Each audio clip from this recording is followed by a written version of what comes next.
حسن سراپا مصطفیٰ صلی اللہ علیہ وسلم جب اس دنیا میں آشکار ہوا، جس نور کو اللہ رب العزت نے ازل سے سجایا، بنایا، تخلیق کیا، اس کو بشری لباس پہنا کر جب اس دنیا میں مبعوث فرمایا تو وہ نور حسن و جمال کا بہ کر حضور سرور دو عالم صلی اللہ تعالی علیہ وسلم کے حسن کا عالم کیا ہوگا۔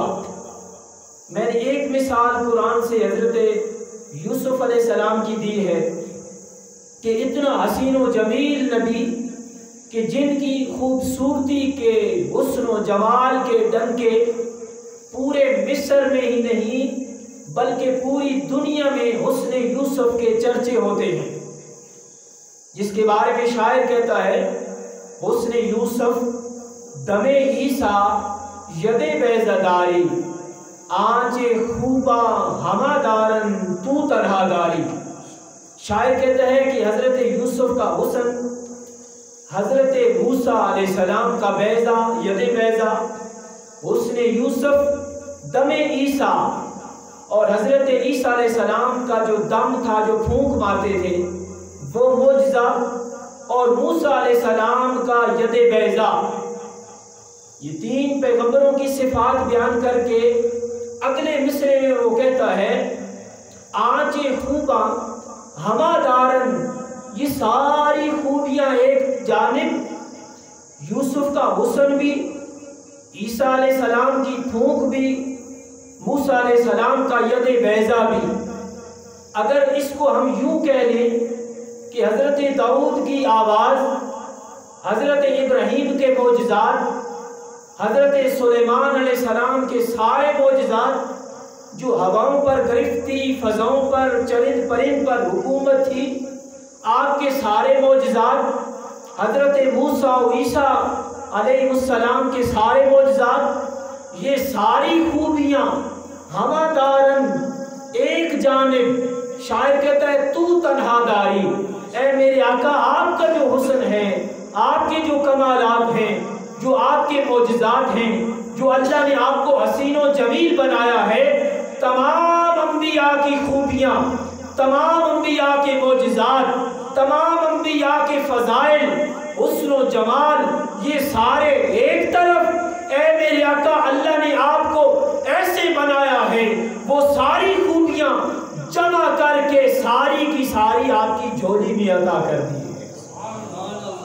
تو تنہا داری، آپ کی جو حسن و جمال کا عالم ہے وہ ایک جانب ہے، وہ ایک جانب ہے۔ اسی لیے شاعر عربی میں حضور صلی اللہ علیہ وسلم کے صحابی تھے، وہ اسلام لانے سے پہلے کفر کی حالت میں بھی شاعری کرتے تھے، قصیدے لکھتے تھے، بادشاہوں کے قصائد لکھ کر پیش کرتے تھے۔ جب اللہ نے اسلام کی دولت سے نوازا تو اسلام میں داخل ہو کر آپ نے آقا علیہ السلام کی مدح سرائی کی، اور کیا خوب مدح سرائی کی، حضور کے حسن و جمال کا ذکر کیا۔ وہ کہتے ہیں وَأَحْسَنُ مِنْكَ لَمْ تَرَ قَطُّ عَيْنِي وَأَجْمَلُ مِنْكَ لَمْ تَلِدِ النِّسَاءُ خُلِقْتَ مُبَرَّأً مِنْ كُلِّ عَيْبٍ كَأَنَّكَ قَدْ خُلِقْتَ كَمَا تَشَاءُ۔ کہتے ہیں کہ میری آنکھ نے اس سے پہلے زیادہ حسین و جمیل دیکھا ہی نہیں ہے۔ وَأَحْسَنُ مِنْكَ لَمْ تَرَ قَطُّ عَيْنِي، میری آنکھ نے کبھی بھی اے آقا آپ سے زیادہ حسین و جمیل دیکھا ہی نہیں ہے۔ وَأَجْمَلُ مِنْكَ لَمْ تَلِدِ النِّسَاءُ، کسی ماں نے آپ سے زیادہ خوبصورت بچہ جنا ہی نہیں ہے۔ خُلِقْتَ مُبَرَّأً مِنْ كُلِّ عَيْبٍ، اللہ نے آپ کو ایسے تخلیق کیا ہے، ایسے تراشا ہے، ایسا بنایا ہے جیسا کہ آپ میں کوئی عیب ہی نہیں ہے۔ مُبَرَّأً مِنْ كُلِّ عَيْبٍ، ہر عیب سے بری، ہر عیب سے پاک، ہر نقص سے، ہر کجی سے، ہر کمی سے اللہ پاک نے آپ کو بنایا ہے، تخلیق کیا ہے۔ كَأَنَّكَ قَدْ خُلِقْتَ كَمَا تَشَاءُ، اس طرح بنایا ہے جس طرح کہ آپ چاہتے تھے۔ حالانکہ اللہ کی قدرت میں ہے وہ جس طرح چاہے بنائے، انسان کو وہ بناتا ہے، زمین و آسمان کو وہ بناتا ہے، وہ صورتیں خود تخلیق فرماتا ہے، مادر رحم میں ہو تو اللہ صورتیں بناتا ہے، لیکن آقا کی شان کا عالم یہ ہے، حضور کی حسن و جمال کا عالم یہ ہے کہ اے میرے آقا جیسے آپ چاہتے تھے اللہ نے آپ کو ایسے بنایا۔ اسی لیے امام آلوسی وَالضُّحَىٰ وَاللَّيْلِ إِذَا سَجَىٰ کی تفسیر میں لکھتے ہیں کہ اگر نور قرآن کا جو نور ہے یہ آپ کو مس بھی نہ کرتا، اگر قرآن کا نور حضور کو مس بھی نہ کرتا تب بھی آپ اپنی پاکیزگی اور حسن کی وجہ سے جگمگاتے رہتے۔ اگر قرآن مس بھی نہ کرتا، یہ تو قرآن آقا پر اترا ہے، نازل ہوا ہے نا، تو اب چونکہ قرآن کو جو فضیلت ملی وہ حضور کے صدقے ملی ہے، حضور کی ولادت کی وجہ سے قرآن کو فضیلت ملی، کیونکہ آقا کی ولادت نہ ہوتی تو قرآن نہ اترتا، حضور کی ولادت نہ ہوتی تو لیلۃ القدر نہ بنتی، دین نہ آتا، اسلام نہ ہوتا۔ گویا کہ یہ ساری نعمتیں صدقہ ہے ولادت مصطفیٰ کا، حضور صلی اللہ علیہ وسلم کی ولادت کے صدقے قرآن کو عظمت ملی، لیلۃ القدر کو فضیلت ملی، اسلام کو فضیلت ملی۔ حضور تشریف لائے تو آپ کی عادات ہمارے لیے سنت بنی، حضور صلی اللہ تعالی وسلم کے کام کرنے کی انداز ملت اسلامیہ کے لیے مشعل راہ بنے، تو آقا تشریف لائے تو یہ تمام نعمتوں کا نزول ہوا۔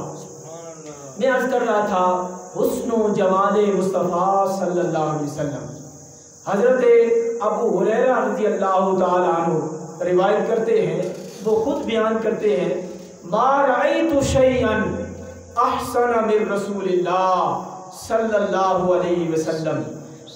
ان حضرت ابو ہریرہ وہ راوی ہیں جن سے بہت کثرت کے ساتھ روایات ہیں، حدیث نبوی مروی ہیں حضرت ابو ہریرہ سے۔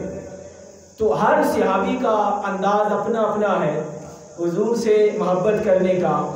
وہ جو دیوانے ہیں وہ چراغ کے ساتھ مس ہوتے ہیں، تو ہر دیوانے کی ادا، ہر دیوانے کی محبت اپنے اپنے انداز میں وہ بیان کرتے ہیں۔ حضرت حسان بن ثابت نے اپنے انداز میں بیان کی، حضرت ابو ہریرہ کہتے ہیں کہ میری آنکھ نے کبھی بھی آپ سے زیادہ اتنا حسین و جمیل کبھی بھی دیکھا ہی نہیں ہے، اور ما رأیت شیئا احسن من رسول اللہ، کوئی شے دنیا میں ایسی نہیں ہے جو حضور سے افضل ہو، حضور سے حسین و جمیل ہو۔ گویا کہ تمام کائنات میں سب سے حسین و جمیل آقا علیہ السلام کی ذات اقدس ہے۔ حضرت عائشہ صدیقہ رضی اللہ تعالیٰ عنہ، آپ صلی اللہ تعالی وسلم کا چہرے اقدس کا، حسن و جمال کا سب سے بڑھ کر رنگ، فرماتی ہیں کہ آقا کو جو رنگ مبارک تھا وہ سب سے زیادہ روشن تھا، یعنی سورج اور چاند کی روشنی سے بھی زیادہ حضور صلی اللہ تعالی وسلم کا حسن و جمال تھا۔ حضرت جابر رضی اللہ تعالیٰ عنہ کہتے ہیں کہ ایک رات کا منظر تھا، 14ویں کا چاند چمک رہا تھا۔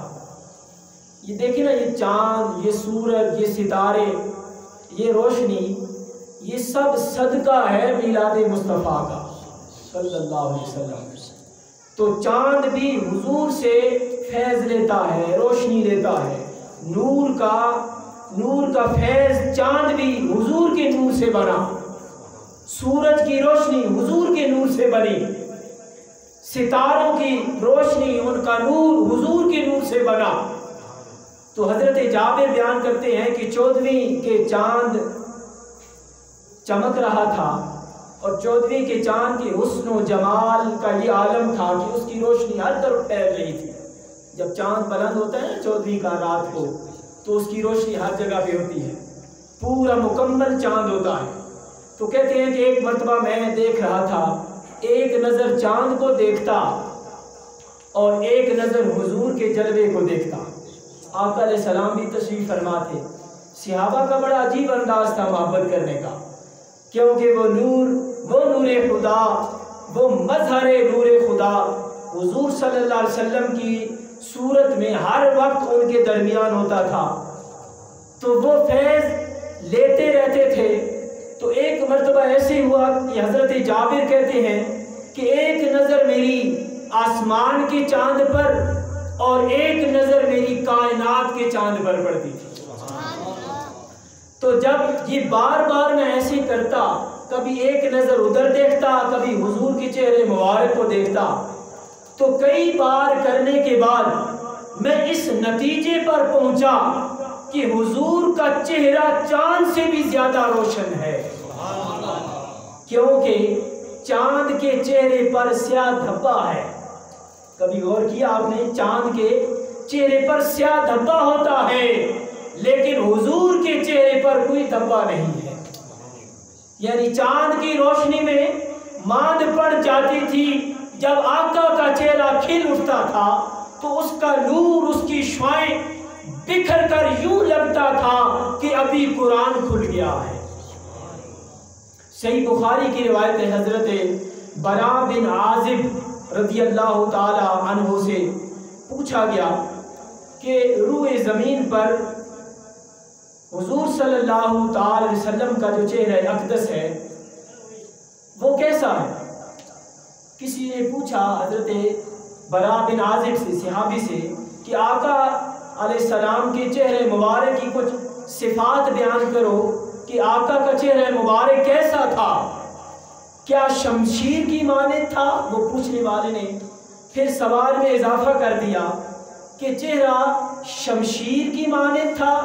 شمشیر تلوار میں گولائی ہوتی ہے نا، تو اس سوال پوچھنے والے نے اپنی ذہنی سطح کے مطابق سوال کر دیا کہ شاید تلوار خوبصورت ہوتی ہے، تو تلوار سے تشبیہ دے کر حضور صلی اللہ علیہ وسلم کے چہرے مبارک سے تشبیہ دے دی کہ اے جابر ذرا بتائیں تو صحیح کہ حضور کا چہرہ مبارک تلوار کی مانند تھا؟ فرمایا نہیں، تلوار میں گولائی تو ضرور ہے، خوبصورت تو ضرور ہے. فرمایا کہ نہیں، تلوار کی مانند نہ تھا بلکہ چاند کی مانند تھا. کیوں کہ شمشیر کی گولائی تو ہوتی ہے مگر اس میں چمک نہیں ہوتی.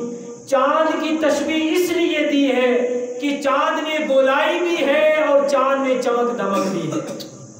یعنی حضور صلی اللہ علیہ وسلم کا چہرہ مبارک اتنا خوبصورت اور چمکدار تھا کہ حضرت سیدہ عائشہ صدیقہ رضی اللہ تعالی عنہ فرماتی ہے کہ میں صبح کا وقت تھا، ابھی روشنی صحیح پھیلی نہ تھی، تو میں سلائی کر رہی تھی. سلائی کرتے کرتے میرے ہاتھوں سے سوئی گر پڑی. میں نے چراغ ڈھونڈا کہ چراغ جلا کے سوئی تلاش کروں، اتنے میں میرے آقا تشریف لے آئے. لیکن چہرے کی چمک، چہرے کی دمک، یہ چہروں سے قیامت کے دن چہروں سے پہچانا جائے گا. وجوہ یومئذ مسفرہ ضاحکۃ مستبشرہ. کچھ چہرے ایسے ہوں گے جو چمکدار ہوں گے قیامت کے دن، مسکراتے ہوں گے، حشاش بشاش ہوں گے، چمک رہے ہوں گے چودھری کے چاند کی طرح. یہ کون سے چہرے ہیں؟ قرآن جو ذکر کر رہا ہے جن چہروں کا، یہ عام متقی لوگوں کے چہرے ہیں. ذرا بات کو سمجھیے گا کہ عام متقی لوگ، پرہیزگار لوگ جو دنیا میں نیک کام، اچھے کام کرتے رہے، ان کا عالم یہ ہوگا کہ قیامت کے دن ان کے چہروں سے نور کی شعاعیں پھوٹ رہی ہوگی. سمجھیے گا، اور ان کے چہرے حشاش بشاش ہوں گے، مطمئن ہوں گے. وجوہ یومئذ ناظرہ الی ربہا ناظرہ. ان کے چہرے ایسے ہوں گے، چمکدار ہوں گے، وہ اپنی نیکیوں پر مطمئن ہوں گے.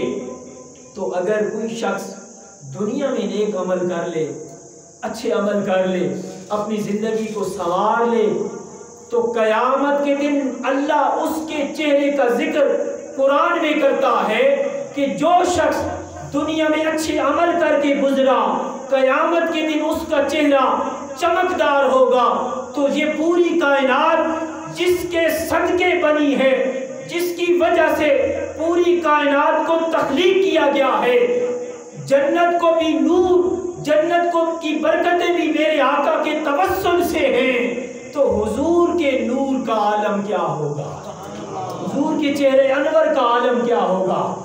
یہ عام متقی لوگوں کے چہرے اگر قیامت کے دن چمک سکتے ہیں تو میرے آقا کے چہرے کا عالم کیا ہوگا۔ حضور صلی اللہ علیہ وسلم جب اندر تشریف لائے، حضرت عائشہ فرماتی ہے کہ آقا کی آمد کی وجہ سے میرے آقا کے چہرے مبارک سے اتنا نور نکلا، نور کی شعائیں نکلی کہ اس نور کی چمک سے میں نے گم شدہ سوئی تلاش کر لی۔ سوئی پہ چمک پڑی اس نور کی، اس سوئی کو تلاش کر لیا۔ حضرت سیدہ آمنہ رضی اللہ تعالی عنہ، آپ کا بھی وہ جملہ میرے ذہن میں آ گیا کہ جب آقا علیہ السلام کی ولادت باسعادت ہوئی تو آپ فرماتی ہیں فلما خرج منی نور، یہ نور کی باتیں ہیں۔ اب بچہ پیدا ہوتا ہے نا تو دنیاوی وجہ سے بشری تقاضوں کے مطابق بچے کی پیدائش پر جو اس کی والدہ ہوتی ہے وہ کتنی پریشانی کے عالم میں گزرتی ہے۔ ایک نفسانی اور ایک بشری تقاضا ہے، ایک فطری تقاضا ہے، لیکن قربان جائیں ولادت مصطفیٰ پر۔ آپ فرماتی ہیں کہ مجھ سے نور خارج ہوا، اور وہ نور خارج نہ ہوا، صرف نور خارج ہوا اور اس نور کی اتنی چمک تھی کہ میں نے اس چمک سے شام کے محلات کو دیکھ لیا۔ قربان، یہ کوئی عام جملہ نہیں ہے، یہ عام جملہ نہیں ہے۔ نور چمکے مکہ میں اور اس کی چمک شام کے محلات تک چلی جائے، اس نور کا عالم کیا ہوگا۔ شام کے محلات کئی میلوں دور تھے، لیکن آپ فرماتی ہیں کہ نور کی اتنی چمک تھی، اس چمک سے میں نے مکہ تو چمکدار ہوا ہی ہوا نا، لیکن اس چمک سے شام بھی چمک اٹھا، شام کے محلات بھی چمک اٹھے۔ کہ آپ یہ فرماتی فلما خرج منی نور، تو اس نور اور چمک کی بات ہو رہی تھی۔ حضرت شاہ ولی اللہ محدث دہلوی فرماتے ہیں، الدر الثمین کتاب کا نام ہے، فی مبشرات النبی الامین صلی اللہ علیہ وسلم، فرماتے ہیں کہ میرے والد محترم شاہ عبد الرحیم محدث دہلوی نے خواب میں حضور صلی اللہ تعالی وسلم کی زیارت کی۔ خواب میں بڑے اولو العزم ائمہ گزرے ہیں، امام گزرے ہیں، ایسے ایسے صوفیاء بزرگ گزرے ہیں جو حضور کی زیارت سے شرف یاب ہوتے تھے، اور بعض تو ایسے بھی گزرے ہیں جنہیں بیداری میں آقا کی زیارت نصیب ہوتی تھی، بیداری کے عالم میں۔ آپ فرماتے ہیں کہ حضور صلی اللہ تعالی وسلم کی زیارت نصیب ہوئی تو اسی دیدار کے عالم میں انہوں نے حضور سے ایک سوال کر دیا دیدار مصطفیٰ کے دوران، یا رسول اللہ صلی اللہ علیہ وسلم، یوسف علیہ السلام کو دیکھ کر جو زنان مصر تھی انہوں نے اپنے ہاتھ کاٹ لیے تھے، جس کا ذکر میں نے آیت کے ذریعے 31 نمبر آیت ہے سورہ یوسف کی، وَقَطَّعْنَ أَيْدِيَهُنَّ، ہاتھ کاٹ لیے تھے، اور بعض لوگ ان کو دیکھ کر مر جاتے تھے۔ یوسف علیہ السلام کا حسن کا عالم یہ تھا، اور ادھر موسیٰ علیہ السلام کا حسن کیا تھا کہ جب آپ پر تجلی وحی نازل ہوئی، کوہ طور پر گئے تو وحی لینے کے بعد آپ اپنے چہرے پر پردہ رکھتے تھے حضرت موسیٰ علیہ السلام، حتیٰ کہ اپنی زوجہ سے بھی اپنا چہرہ چھپا کر رکھتے تھے، پردے میں رہتے تھے۔ آپ کی زوجہ نے ایک دن کہا کہ حضرت آپ ایک دن پردہ اٹھا کر دکھائیں تو صحیح، اپنا حسن تو دکھائیں۔ فرمایا کہ نہیں، اگر تو حسن دیکھ لے گی تو تیری آنکھ میں اتنی سکت نہیں ہے، تیری آنکھ کی بینائی چلی جائے گی۔ یہ ہے اللہ کی انبیاء کا حسن، لیکن انہوں نے اصرار کیا کہ نہیں، پھر فرمایا کہ نہیں، ایک آنکھ پر ہاتھ رکھو اور ایک آنکھ سے دیکھو۔ آپ نے اپنا پردہ اٹھایا تو جس آنکھ سے دیدار کیا تھا بس دیدار کرنے کے بعد آپ کی بینائی اس آنکھ سے چلی گئی۔ موسیٰ علیہ السلام کے حسن کی اتنی برکتیں تھیں کہ چہرے پر نقاب رکھ کر جہاں جاتے تھے دنیا والوں کو فیضیاب کرتے رہتے تھے۔ یہ آپ کے حسن کا عالم تھا۔ ادھر یوسف علیہ السلام کا حسن ہے، وہ خواب میں عرض کر رہے ہیں کہ میرے آقا یوسف علیہ السلام کا حسن ایسا تھا اور لوگ آپ کو دیکھتے تو فریفتہ ہو جاتے، آپ کے دیوانے ہو جاتے، آپ کی حسن و جمال میں محو ہو کر عورتیں انگلیاں کاٹ لیتی تھیں، انہیں خبر نہ ہوتی تھی۔ تو حضور فرمایا کہ آپ کو ایسی حالت میں نہیں دیکھا، اے میرے آقا آپ کو ایسی حالت میں ہم نہیں دیکھتے، یعنی کہ آپ کا حسن و جمال ایسا ہے کہ بس دل کرتا ہے تکتے رہیں، آقا کے دیدار میں حسن و جمال میں ڈوب ڈوب کر حضور صلی اللہ علیہ وسلم کی طرف ٹکٹکی باندھ کر دیکھتے رہیں۔ اس کی کیا وجہ ہے؟ فرمایا کہ میرا جمال لوگوں کی آنکھوں سے اللہ نے غیرت کی وجہ سے چھپا رکھا ہے۔ یہ حضور کا جمال ایسا ہے کہ جو حقیقی حسن ہے وہ اللہ نے چھپا رکھا ہے، اگر آشکار ہو جائے، اگر وہ حسن و جمال مصطفیٰ صلی اللہ علیہ وسلم ظاہر ہو جائے تو لوگوں کا حال اس سے بھی زیادہ برا ہوگا۔ یوسف علیہ السلام کو تو دیکھ کر لوگ مرتے تھے اور مجھے دیکھ کر لوگ دنیا میں ہی اپنی جان کا نذرانہ پیش کرتے رہیں گے۔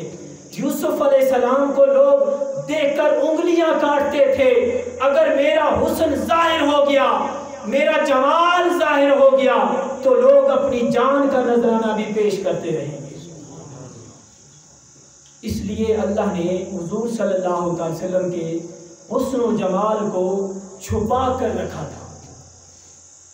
صحیح جو آقا علیہ السلام کا نور تھا وہ اگر آشکار ہو جاتا تو کسی کی آنکھ میں اتنی تاب نہ ہوتی وہ دیکھتا۔ یہ حضرت اویس کرنی رضی اللہ تعالیٰ عنہ سے جب پوچھا گیا نا، جب وہ حضرت عمر فاروق اور حضرت علی المرتضیٰ تحفہ لے کر گئے، حضور نے کہا کہ یمن میں میرا ایک دیوانہ رہتا ہے، اس سے دعا کروانا، یہ تحفہ بھی اسے دینا۔ تو جب وہ دعا کروانے گئے نا تو حضرت اویس کرنی نے ان سے ایک سوال کیا۔ اب وہ حضور صلی اللہ علیہ وسلم کی طرف سے تحفہ لے کر آ رہے تھے، آقا علیہ السلام کے ساتھ اٹھتے بیٹھتے تھے، حضور صلی اللہ علیہ وسلم کے ساتھ ملاقاتیں تھیں۔ جب حضرت اویس کرنی کو وہ تحفہ دیا اور دعا کے لیے کہا کہ حضور کی امت کی بخشش کے لیے دعا فرما دیں، آپ نے دعا فرمائی۔ آدھی امت کی بخشش حضرت اویس کرنی کی دعا کے وسیلہ سے ہوئی۔ تو جب یہ سارا معاملہ ہو چکا، آخر میں ایک سوال کیا حضرت اویس کرنی نے۔ میں اس واقعے کی طرف اس لیے نہیں گیا کہ ایک جملہ یہاں سے لیتے ہیں۔ حضرت اویس کرنی نے ایک سوال کیا، سوال بڑا عجیب تھا۔ سوال کیا کہ تم نے میرے آقا کو دیکھا ہے؟ تم نے میرے آقا کو دیکھا ہے؟ اب یہ سوال بڑا عجیب ہے، حضرت عمر فاروق ہوں، حضرت علی المرتضیٰ ہوں، ان سے کوئی سوال کرے کہ میرے آقا کو دیکھا ہے تو سوال تو عجیب بنتا ہے نا۔ وہ تو ہر وقت حضور کے آس پاس رہتے تھے، تو انہوں نے یہی جواب دیا کہ ہم حضور صلی اللہ علیہ وسلم کی طرف سے آئے ہیں، ہم نے دیکھا ہے۔ ہر وقت آقا علیہ السلام ہمارے ساتھ اٹھتے بیٹھتے ہیں، آقا علیہ السلام کی حسن و جمال کو دیکھا ہے۔ آگے سے فرمایا کہ نہیں، تم نے حضور کا اصلی چہرہ نہیں دیکھا، وہ تو سایہ تھا، اگر حقیقت دیکھ لیتے تو اپنی جان بھی پیش کر دیتے تھے۔ اس لیے اللہ نے حقیقت محمدی کو چھپا کر رکھا ہے۔ اس لیے شاعر کہتا ہے کہ حسن بے داغ کے صدقے جاؤں، یوں دمکتے ہیں دمکنے والے، اور فرمایا لم یاتی نذیر کا فی نظر مثل تو نہ شد پیدا جانا، جگ راج کو تاج تورے سر سو ہے تجھ کو شاہ دو سرا جانا۔ وہ کمال حسن حضور ہے کہ گمان نقص جہاں نہیں، یہی پھول خار سے دور ہے، یہی شمع ہے کہ دھواں نہیں۔